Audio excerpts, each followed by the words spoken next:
তো দুই দল আসে গেছে মারমুখী ভঙ্গিতে। এই মাঝখানে যে অদ্ভুত জীবটাকে দেখতেছেন এটার নাম রেফারি, বল বগলের তলে। এখনই খেলা শুরু হবে। চমৎকার পরিবেশ, মেঘযুক্ত মাঠ, কর্দমাক্ত আকাশ। রেফারি এদিক ওদিক তাকাইতেছে, খেলা শুরু করে বাঁশি ফুট মার মাকি লম্বা বাঁশি দেখছেন, এরকম আর বাঁশি জিন্দিগিতে কেউ দেখে না। খেলা শুরু হয়ে গেছে, রেফারি বল সাড়ে তো যারা চাইছে, বল লই তারা ধুচ্ছে না, সামনে কোনো বল নেই, একজন আরেকজনের পিছিয়ে ধরতে আছে আর খালি লাত্তি মারতে আছে। কি সুন্দর শারীরিক ক্ষমতা দেখছেন, খালি কাটতে চিতে ভরে। রেফারি ফরম নিশ্চিন্তে সুইংগাম চাপাই দিয়েছে, লড়ে জরে না। এবার আবার বল বানায় সুইংগাম দিয়ে বাচ্চে, বল সুইংগামের লগে আটকে গেছে, বল আর ছোটে না।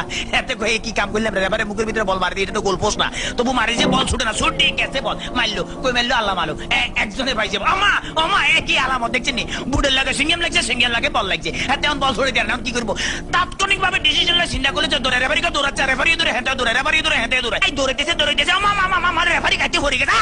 কি মজা লাগলো, ঠিকই দিছি। আমি এবার উত্তেজিত হয়েছি তো, ডোন্ট মাইন্ড। এবারে খেলা আবার সরম গতিতে চলতে আছে। এরকমের খেলা কেউ দেয় না, বল কেমনে ফায়ার লগে ফিক্সড হয়ে গেছে, আর বেগুনে জাম করে উত্তর সিটটা কাটতে পারে না। এবারে দেখেন গুলির ব্যাং নৃত্য, গুলি লাফাই দিয়েছে কিন্তু বল ফাইতেছে না। হাতে হাতে ম্যাডাম দেখছি কি খেলা দেয়, আমার ম্যাডাম আর মারিয়ে নামে খেলা দেন না, মার মার মার মারছে, দেখছি হ্যাক মারে দিছে কিরকম। ওরে মাগরে বল তোর পিছনে এখন গোলে যাবে, তাড়াতাড়ি ওরে পিছনে ব্যাপো তারা দেখ।